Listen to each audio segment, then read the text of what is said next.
And guess what I didn't do? Take a guess. The chat. The chat is not up. Zero chat. No chat. No chat for you. Chat. You know, and the strangest thing is you can't get chat to work through the YouTube app. You actually Go studio. have to go to studio. I mean, you can watch chat with everybody else on the YouTube. This is true. Bit of a delay. You know what's funny? You know what we're like right now? I don't. Because people can only hear us, but they can't see us. I don't know. SNN 11. Oh. I'm landing. I'm landing. I'm I'm really landing this time. Nothing. No, really. That was. We got to talk about that. We could mention that. Yeah, we can mention that. It's that day. You know what day it is? Wednesday. Wednesday. That's what it is. It's that day. Wednesday. It's Wednesday. Yeah. Wed this day.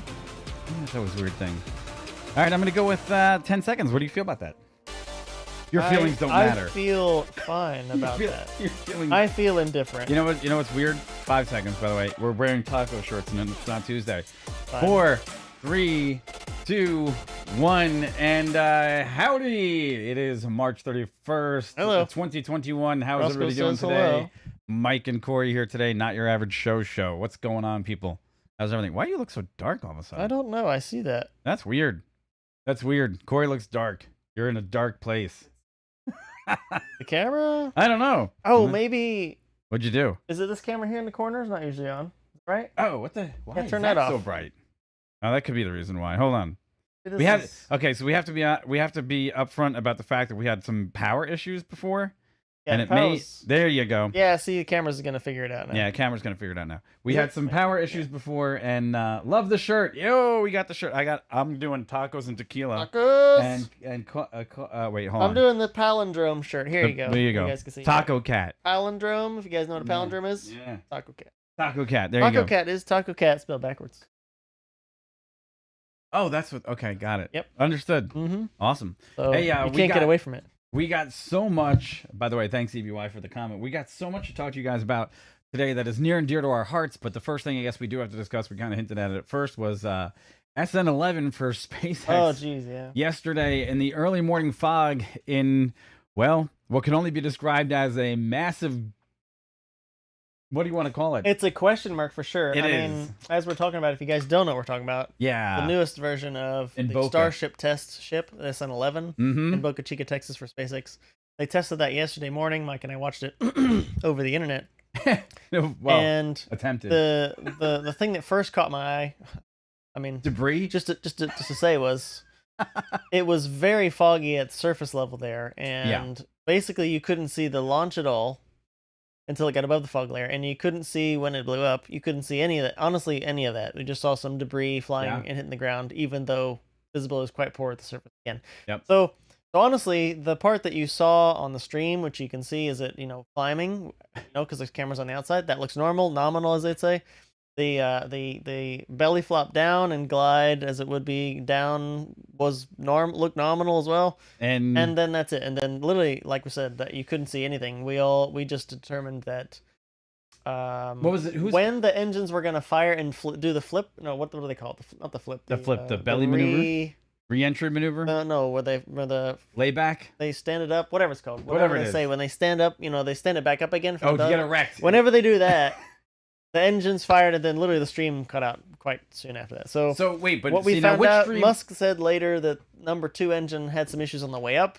Mm-hmm. So there was something going on earlier than landing.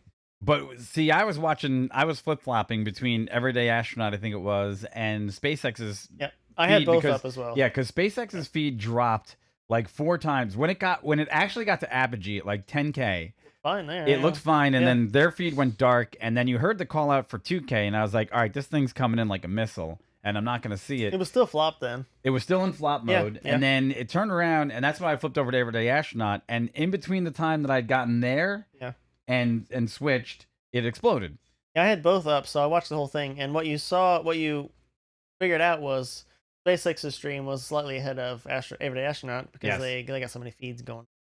And Everyday Astronaut also has the radio dishes to get their feeds from closer to the site. Mm-hmm. So there's some delay there. But anyway, point being, yeah, it's Debris. we watched it, or he watched it a few times over. We saw the flash of it exploding. Basically, what we probably do know is that every rocket has an abort system. I can't remember what they call it, but it's the rocket abort system, or basically where they explode the rocket on purpose, or the rocket itself blows itself up because of something it found, and it's just some C4 charges around the rocket itself. And actually, that's what I'm pretty sure it said something happened in the rocket's like, yeah, boom.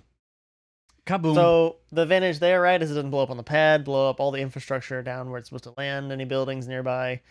Obviously, it's got debris flying all over the place, but see, now that was really strange to me because the debris, it seemed like it was going to be logically close to where it was supposed to have landed, but I'm guessing at this point that the speed at which it was falling and the velocity, it never fired, so that it was going to impact at such a speed that it was going to basically crater things in the general area. Because let's not forget, it's a stainless steel outer skin. Yeah. So that structure, when it comes down, it's got to have a little bit of mass to it, as it's going to impact even things like concrete, right? Yeah. But then, just like you said, that debris on some of those cameras went whizzing by at speeds that was damaging, and I just wonder what the trade-off is at that point, when you know you're going to lose the rocket, you know you got to blow the thing up, you know you're going to do damage to the pad, but you also know that, yes, detonating this thing at just a little over, it was probably what, 300 yards off the surface?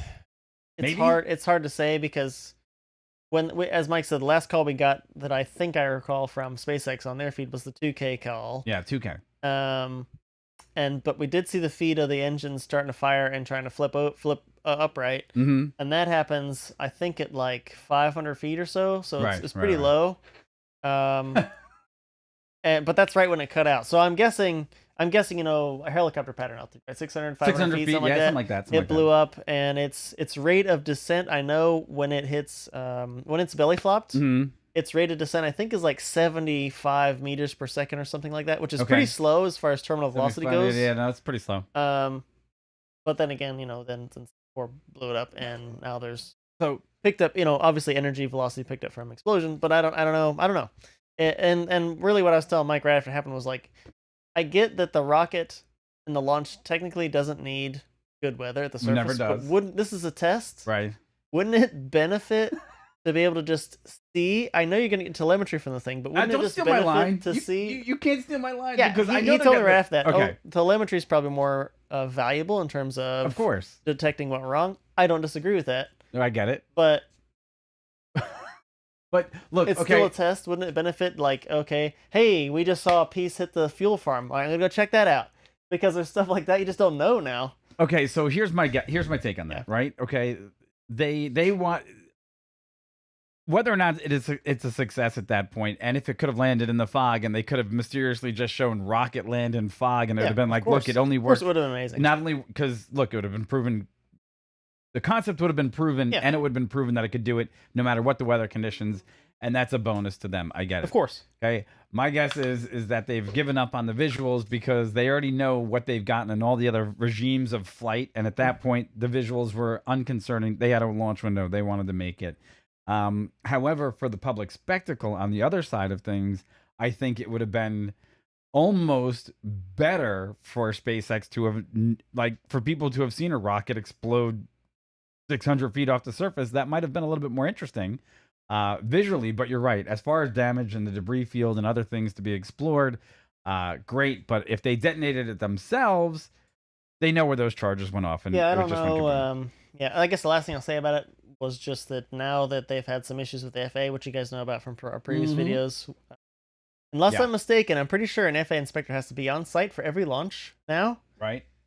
So that would also mean, in this case, the FAA inspector was also happy to let the rocket continue in that kind of weather, fog ground layer. So, So again, that's maybe I won't say anything else about it, but I think that's maybe another interesting piece. The FAA also is happy enough to let them, at least in this test case, launch it without being able to see anything.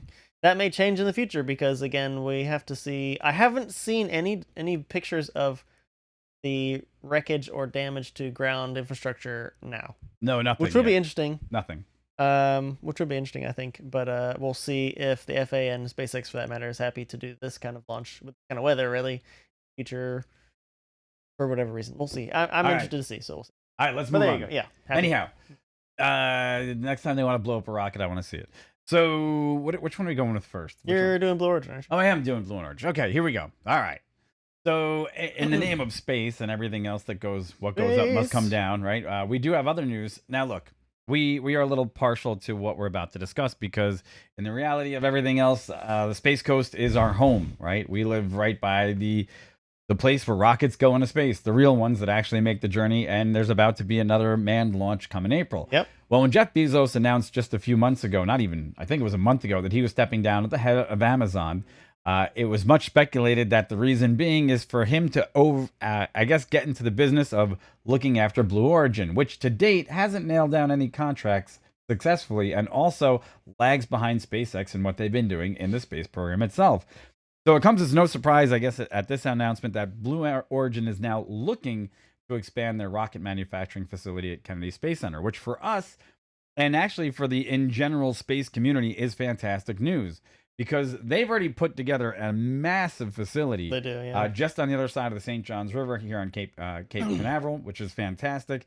And now it looks like they're set to put another $200 million plus Oh, the rocket 90 acre, factory. 90-acre expansion. 90 acres, okay? Yep, yep. And they're going to pay NASA a whopping $20.3 million for the new site plans, okay? So, and this is going to create only about 50 jobs. However, what it means is I believe that that tells me at least, and I don't know what your feelings are yet about it, but it tells me that the new Glenn, the new Shepard, and everything else, and their testing facilities and other rocket facilities that they've had in other places in the country, sounds like that's going to be consolidated, and a lot of this work is going to ship over here to the Space Coast, which is fantastic. Now, it's saying that this is going to be a warehouse for future expansion, roads for transporting the New Glenn rocket, Yep, exactly. roads for parking for trucks and smaller vehicles, and landscaping and lighting improvements, which is great. So, hey, now the other thing is, again, this is 3 major companies, actually now 4, that we're going to have on the footprint on that particular area, which is going to be Blue Origin, SpaceX, the Boeing Company, and Lockheed Martin. There's some other smaller ones around as well. There's smaller ones. There's Fireflies around. There's Fire, and who else? I mean, there's I don't know if Rocket Crafters is still around, to be honest. But there's some other. Well, I guess the point there is that the things are heating up more than just in SpaceX. Sure. Falcon 9 launches. So I guess getting to what you're saying, I agree exactly. It seems like it's going to be more of really the next phase they want to do in terms of getting those bigger rockets going. Once they're happy with all the tests that they've done elsewhere in the country, and they actually start coming over here to really show they're serious about getting contracts and then actually, executing contracts. Yeah, for sure. And of course, like Mike said, the 50 jobs, that's always exciting for the area to see the jobs coming in. But it is nice to see, just like everything else, it's nice to see competition in different markets. And whether we do obviously like SpaceX and enjoy watching the rockets, space missions go up. Of course, it's nice to see that Blue Origin hasn't thrown in the towel since they don't have as many contracts as they'd like, of course. And also, they're still here. They're still going to be a player. So and the competition between SLS losing out on 2 of their first launches towards SpaceX in the heavy category. Look, I can only imagine that right now the next space race is in the heavy category, right? Elon Musk has shown that basically in the light category and Falcon, the mediums, the mediums and lights, he is by far ahead of the field. There's really no better place to put your stuff into orbit. We know that there's that other company, with the super speed one. There's the other one out of New Zealand, but they launched out of California. And then actually it's the Neutron rocket. Neutron. And is it Proton? No. Something like that. But there's they're actually they're partnered a bit with NASA for the SLS Gateway stuff. And they're also looking to they're going to be coming here as well. Right, and they're going to expand the size of their rocket fleet too, because they just announced that they're going to produce a medium to heavy lifter. Yep. So everyone's going medium to heavy. So I'm excited. What? Okay, what? I'm trying to remember the name, just as you keep talking. The name of that other company. It's going to be exciting to see what it's going to do to transform the Space Coast from which was once NASA and its partnerships. Rocket Lab. That's the one. Who recently, the CEO who recently ate his hat. He literally ate the hat because he had said previously he'd never built a medium lift rocket. They were in the lights. That was their thing. And medium. That's wrong. They're doing medium. So, yeah. So, yeah, excited for the Space Coast and excited for the fact that, hey, guys, look, we're still looking forward to covering the I guess it's going to be the April 20th manned missions, the second manned mission on the Dragon. So that's going to be exciting for us. Crew 2, great stuff to see, but it's also going to be as these other rocket programs come online, the New Glenn, the New Shepard, as all these ones start coming off the space coast right here. Also, the Heavy, the next time it goes, we are poised to be ready to cover all of those live from our location that we've been doing them from, which is exciting for us. It is. So that's something we're looking forward to.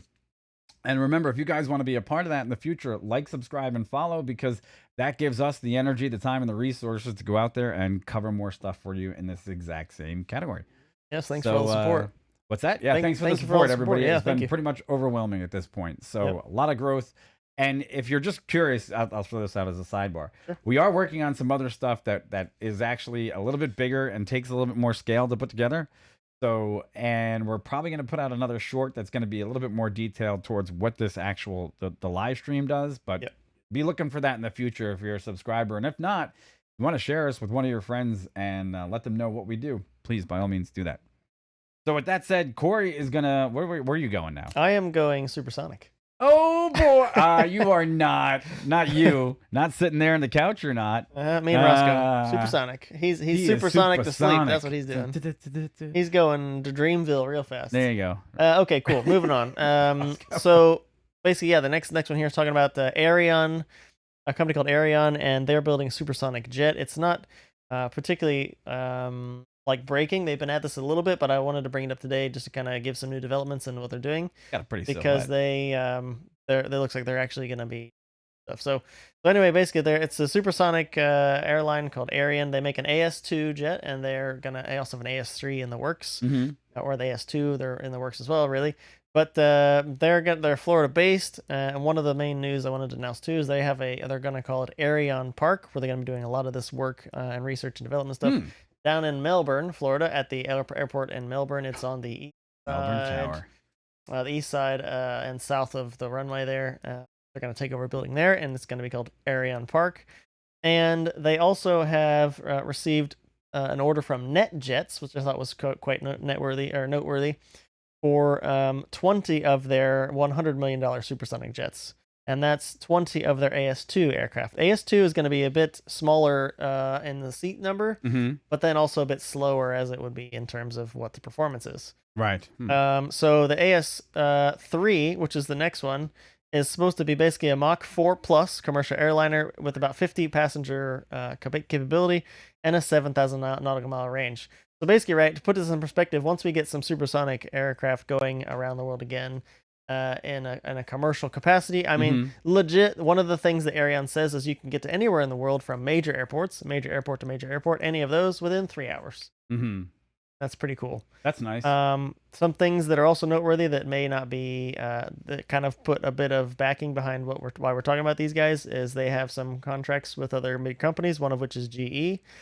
And GE has already helped them develop the most fuel efficient and most quietest supersonic engine in history. Literally, that's straight from the GE website.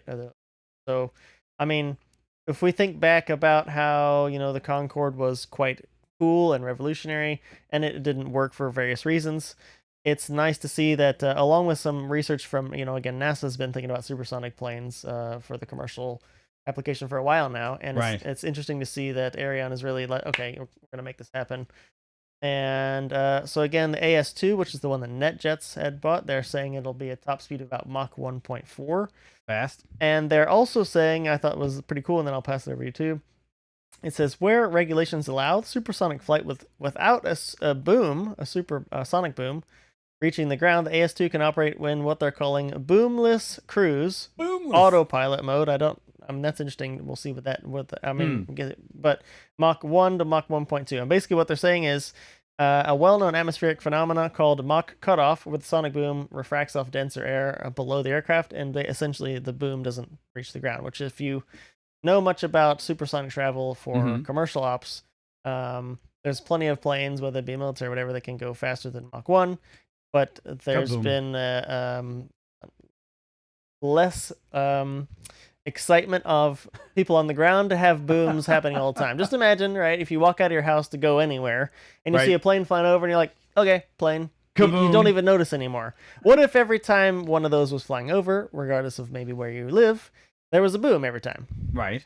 It'd probably get old real quick. Well, And it did. that's It kind did of- for the people that lived by JFK. I know, and that's what I'm getting at. That was a big That's deal. what I'm getting at. So anyway, this is interesting. So yeah, what do you think, man? So first of all, just by looking at the picture of this, right, there's a couple of things. First of all, when GE lends their technology to the fact that they say that there's a better engine or a better design, that's one thing because GE's been working on higher bypass, more efficient engines that has really changed the way people look at aviation in the sense of how airlines could be impacted because the airlines really started to make benefits when we started passing 15 and 20% efficiency rates over what currently was out on the marketplace. Now, if you look at this picture right here, when you talk about a high bypass or a low bypass engine, right? Yep. These engines, these little nacelles and the openings, you'll see aren't as massive as you would see like on a 737 or a 75 or, you know, a 78. And the reason why is because they're slightly lower bypass because all that wind being sucked in would be more drag at supersonic speeds, right?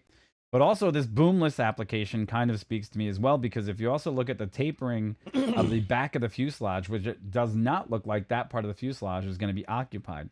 Looks like the windows taper off right here in this midsection, right? It's interesting to see how that works, yeah. So that Coke bottle shape and design is one of those things that would probably give you that boomless feature so that there's not a second concussive wave collapsing behind the aircraft because it's already pinching at a bottleneck.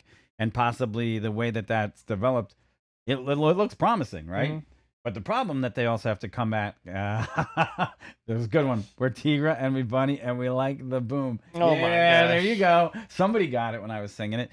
So the difference there is that as I look at it, on paper, sounds great. The biggest issue is finding the proper customer, and I think that NetJets probably has access to that customer already, which is a good thing. I would not hold out for the day that you would probably see a Virgin or say British Airways or maybe another carrier have one of these in operation because I just don't think there's profitability at those price points. Yeah, it needs to be seen how well the AS2 functions in terms of NetJets application whenever these actually come to market, which will directly lead to how well, if at all, AS3, their next version, the Mach 4 Plus version, 50 seats, will work. And look, and here's the other thing. Check this out. Look at that cabin. That cabin's hot. It's very futuristic. Very hot. OLEDs and very premium, like feeling, looking. Yeah. Right, and I think that's what you're going along right with what Mike was saying about the clientele, right? You're not gonna buy your $150 plane ticket to go from LA to Tokyo. Sorry, everybody, it's not gonna happen. Especially on like the AS2. If you know much about why things are cheap in general, right? Economies of scale usually is how things get a bit cheaper. There's not gonna be these planes everywhere. No, not because at all. they don't fit the bill of what people need. You don't need to go supersonic from Orlando to Atlanta. That's not going to be a thing. It'd be fun. That'd be great fun, sure, but it's just not gonna be a thing. I would highly guess. Wait. I can just tell you what the flight crews would think about trying to do a supersonic run from Orlando to Atlanta because on a normal 757 that's like an hour trip. Yeah, what altitude? What altitude are you going to get to? Because literally you'd be like, all right, look, let's climb to 30,000. Nope, we'll be supersonic for all of like 6 minutes, 30 seconds, and then we'll be on another 15-minute descent. So it's going to take us 15 minutes to get there, 6 minutes to cover the ground, and 15 minutes to get back. 36 minutes. Your approach vector is longer than freaking the cruise. Yeah. I mean, it's So anyway, the craziest. Okay, wait, I have one other thing to add to that. The craziest flight that I ever did in the airlines was from Colorado Springs to Denver. Okay. And we'd always look at each other as we loaded up the plane and be like, "This is ridiculous." They could literally, by the time they checked their bags in, went through security, got on the plane, we flew them there and got off. That took them 3.5 hours, and it was probably an hour and 25-minute drive. I know. So it happens. But look, when it comes to supersonic transport, it's a completely different ballgame. So now here's my thing. It's very cool. What would you pay to take a ride on a supersonic aircraft if you were traveling, say, from New York to London? Yeah, so I'll just go along with what they're saying here. They say LA to Tokyo. I want to hear what you say. LA, I know. Yeah. Listen for a second. No, okay. I said I'm gonna go what they say. The title of the thing, it says LA to Tokyo because we want to take a trip to Japan. So let's say, okay, so we're gonna take off from, let's say, LA and go to Japan, and you get there in 2 hours 45 or something like that. Mm-hmm. What is the price now? The price now is like, isn't it like $1,000 round? No idea. Let's just. Well, okay, right now I let's don't just think see. you can get from LA to Japan because I don't think those routes are Yeah, open yeah, yet, right? yeah. We'll just Which would be totally different. I could be wrong, but let's just look it up here. I'm just not so sure if those routes are really back yet.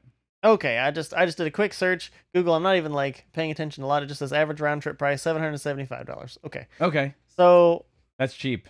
round trip, I would probably say, and again, the wife might have a disagreement, but we'll see. But I mean, but I'd say for the nostalgia and the ability to fly in a supersonic jet, Right. that itself, Mm-hmm. I'd say 1,000 round trip per person. No, Right? that's not gonna happen. I know, That's not gonna happen. but that's what you didn't ask me. If No, it's I gonna get happen. that. That's not gonna happen though. You didn't ask me. It's not gonna happen. You asked me what I would pay. I'm gonna say more than the normal price, obviously.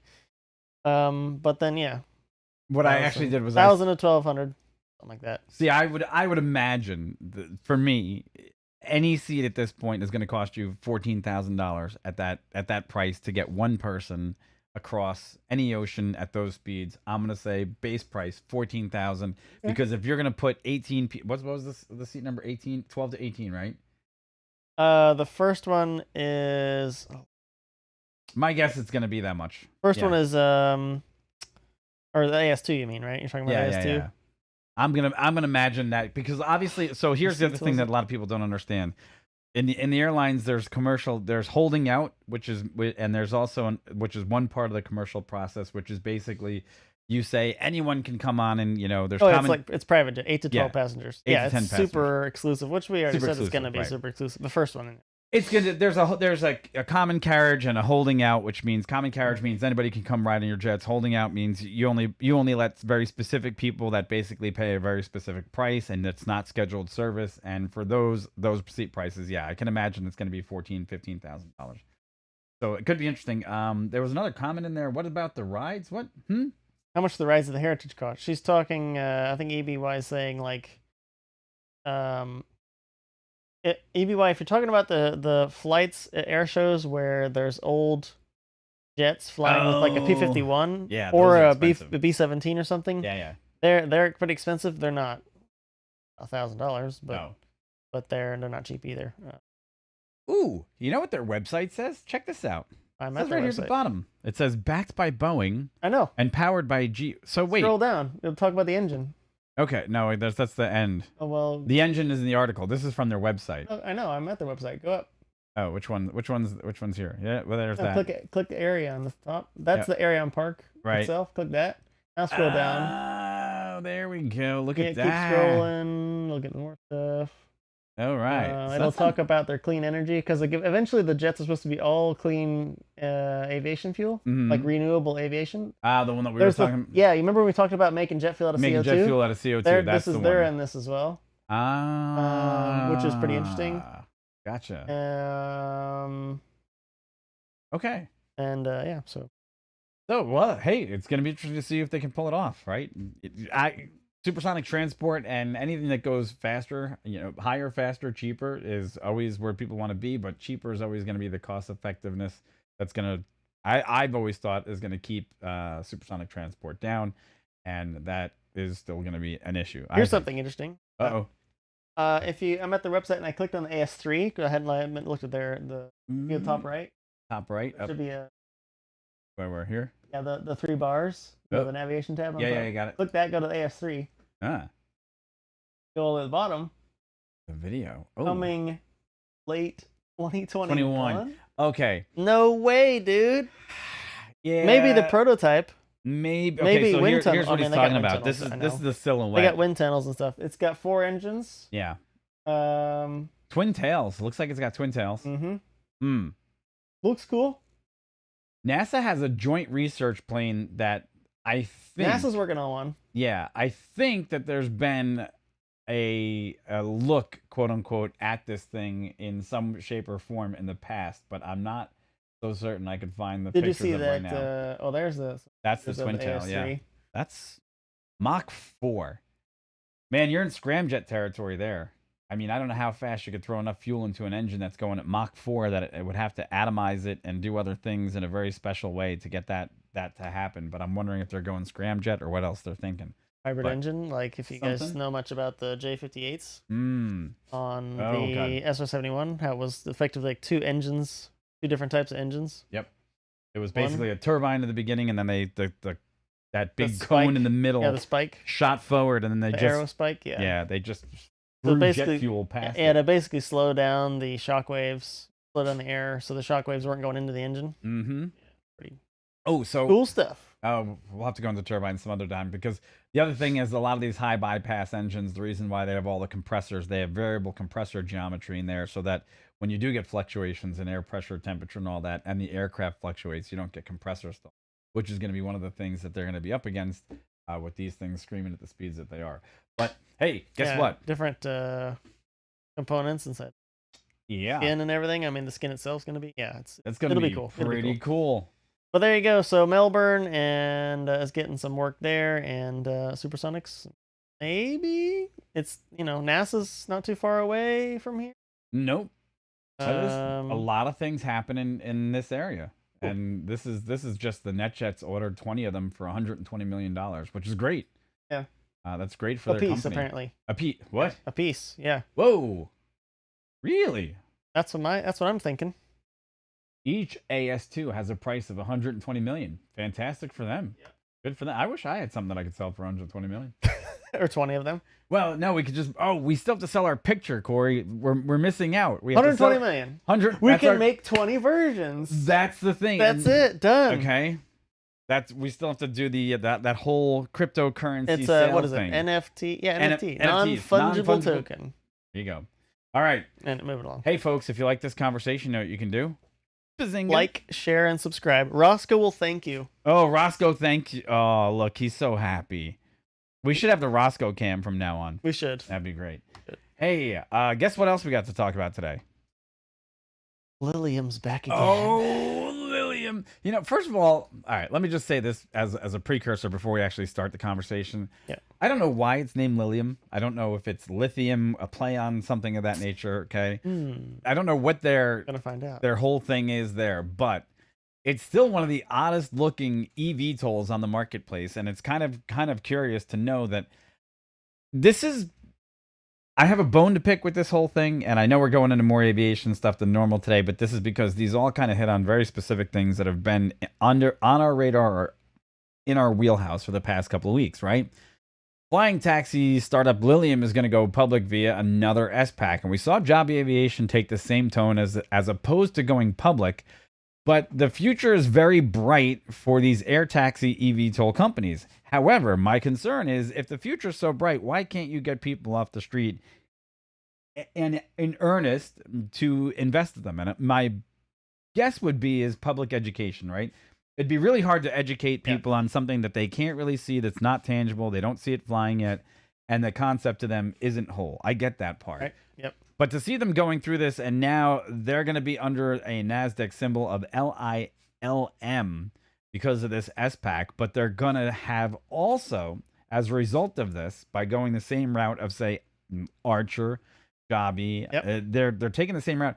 They've also said that, no, now we're going to go to a 7-seat version. Yeah, and that's what we're mainly talking about today. Well, yeah, that's really interesting because to see them go in that direction of that whole enterprise, and it looks like right now their value is going to be at 2.4 billion at an approximation of 3.3 billion. And guess what? They're expected to get 830 million in the deal, but the problem is, to date, that I know of, even with this money being thrown at them, they haven't flown, right? They've flown the but they haven't normal like seater. the 1-seater, right? No, it's 5 seats. The 5-seater's flown. Okay, Yeah. so it has flown. Yeah. Just making sure. Oh yeah, it's flown. Completed the first. Okay, sorry, that was October 2019. My bad. Yeah, it's flown. That was the 36 rotor electric version. Okay, but they've never done anything commercially with it yet. It's still going. No, through I don't think it's got approval. Gotcha. I mean, commercial approval because remember they're based out of Germany, so they'd have to go through as it would be I guess EASA right now. Mm-hmm. And then they're trying to do some ops, set up some ops here as well. As we've talked about before, they're putting some as they're calling them, vertiports, putting some vertiports in all the major hubs Right. in Florida, actually, which is pretty interesting, to really capitalize on their let's get short hop kind of mentality. And remember we talked about a little bit about this when we mentioned the airspace, when we were talking about airspace for EVs and UAVs and all that, and how they have to be divided and things. Mm-hmm. And so but going right along with the distances and the hubs, the new 7-seater is actually going to go slower Mm-hmm. and not travel as far. Right, that's something maybe to just kind of point out is by the design specs, it's going to cruise at 175 miles an hour, where the 5-seat cruise at 196. Right. And then 155 miles of range, where the 5-seater again 186. So, well, this whole section right here is also really interesting, because if you read this article right now, it says, of course, many companies, Lilium included, have promised revolutionary new aircraft for years, only to miss deadlines or fail to live up to past promises. Yep. And Kitty Hawk, the flying car venture backed by Google co-founder Larry Page, had to reorganize amid reports that it's had breakdowns, battery fires, and return deposits and others. Yep. So that's where I had the impression that, look, Lilium's work is cut out for itself. Sure. Like they've got a lot to do in convincing people, but that also, so I guess this opens up the general discussion. How come all these companies they do have bright futures in aviation, right? They are going to change the way people interface with flying, because they're going to be able to do short haul hops in vertical manners like a helicopter, but with more speed and probably a little bit more safety. And right, that's a big conversation. But yeah, I get it. Big conversation for that one. But the difference is, how come we can't sell this without having to go SPAC?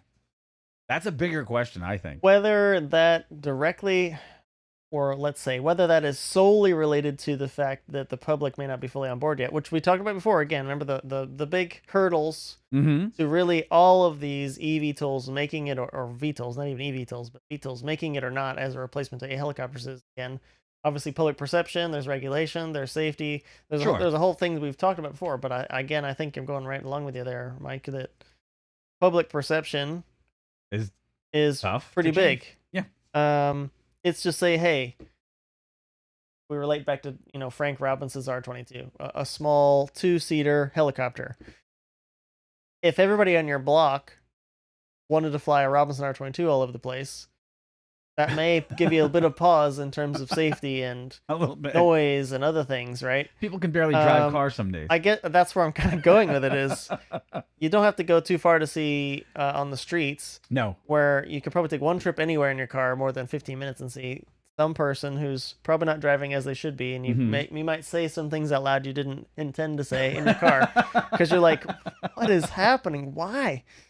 And I guess that's to say, again, public perception in terms of these air taxis as they're going with, is not there yet. And no, it's not. They have to do some work with that. So that certainly probably has a play in the SPAC stuff, I would imagine. Look, 3 years ago they did a study on whether people wanted more autonomy in their vehicles, right? And they ended up actually saying, no, really, we're not really on board with that. But lately, in the last 2 years, public perception has changed to a degree where now more people are willing to accept self-driving vehicles, right?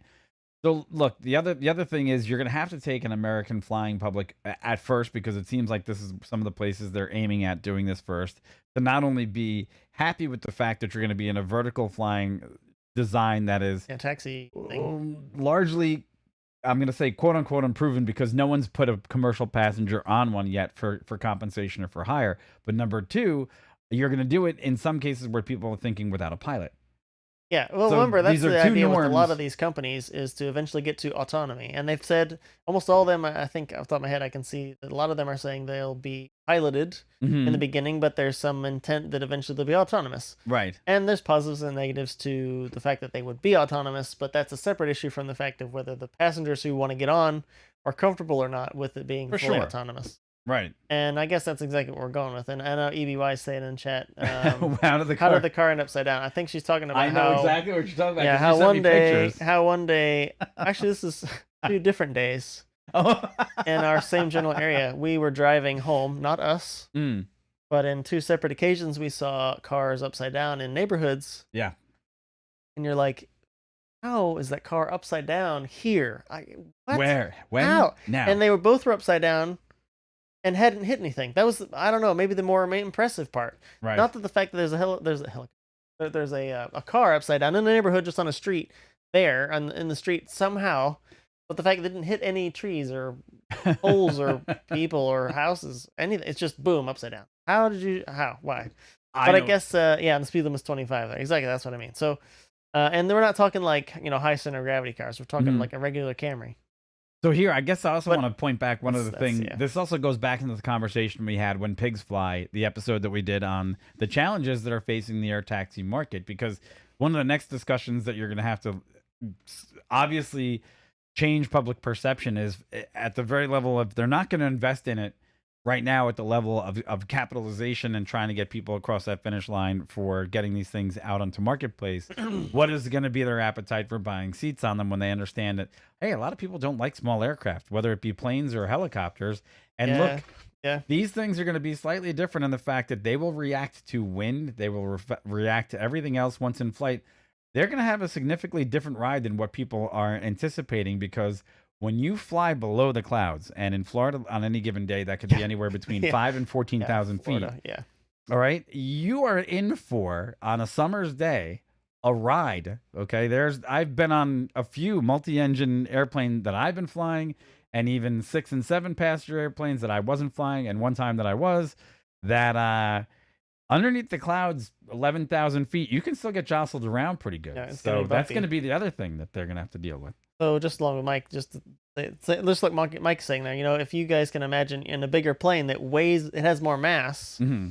and hits some air that is maybe vertical, moving around, right? The air is moving around some, then the aircraft reacts to that. But it weighs more than these things will weigh. Of course it will. Yes. And that's kind of what we're getting at, is if you've been driving in your car on the highway on a windy day, You know what that's like. and your in your small car, it gets pushed around quite a bit because it doesn't weigh a whole lot. So that's really what we're going with. There's going to be, I'm sure, a lot of opportunities or a lot of instances where these things will be, once they're finally operating, that they're going to be like, yeah, the weather's just looking bad. Nope.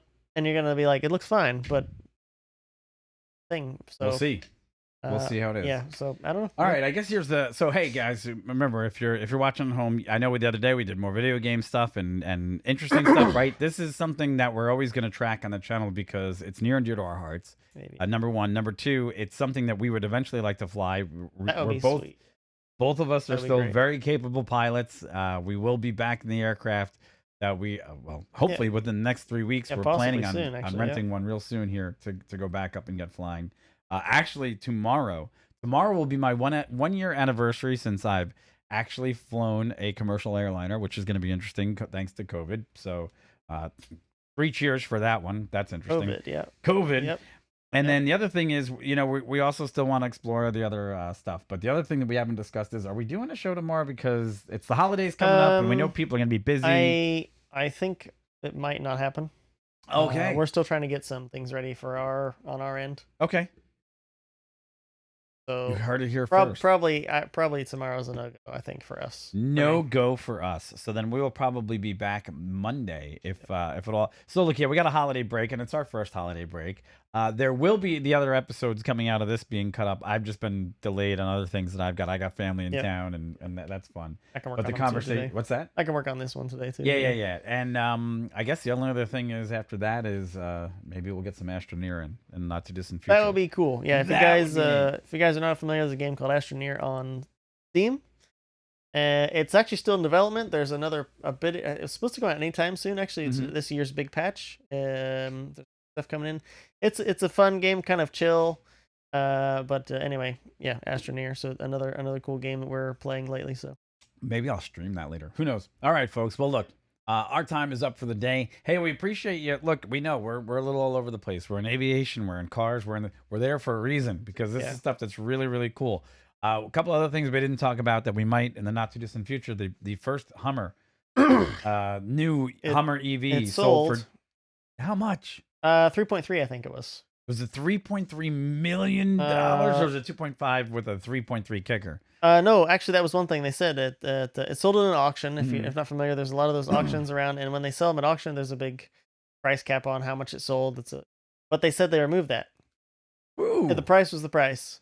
That's it. And 2.5 million. 2.5 million. Yep. So that's something really interesting. And there's going to be thoughts about that because that's something that we're probably going to discuss on Monday. Because and just a little teaser, guys. If you're interested, Teaser. what about that? The EV Hummer, 3 motors, 1,000. Wait, which one? 1,000 foot-pounds of torque. Hummer. The Hummer. Yeah, 1,000 foot-pounds of torque at the wheel. One word. Cybertruck.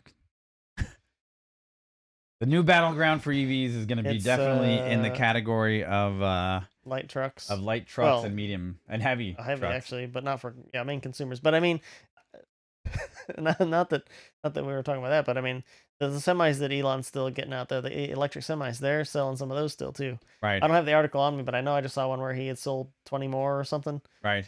So that's still going on too. I mean, yeah, they're Interesting. All right, folks. Well, we'd like to thank you for tuning in. We will catch you again probably coming up here Monday. If there's any updates, we'll post them on the site. We thank you for your time today. Hey, remember, take it easy. eat a taco, have some tequila, enjoy your weekend. Enjoy your palindromes. Yeah, there you go. And your tacos. Taco Cat. And we will see you guys in the not too distant future. Take care. Peace. Later. Later. Bye-bye. Roscoe says bye. Roscoe says bye. I hope we can. Well, I guess we'll have to discuss Monday. We'll have to figure it out. Well, The holidays are upon us. the Easter days holidays. of holiday. Oh boy, they're so exciting. I love them. Little Easter bunny. And Roscoe. All right, we're out of here. Peace.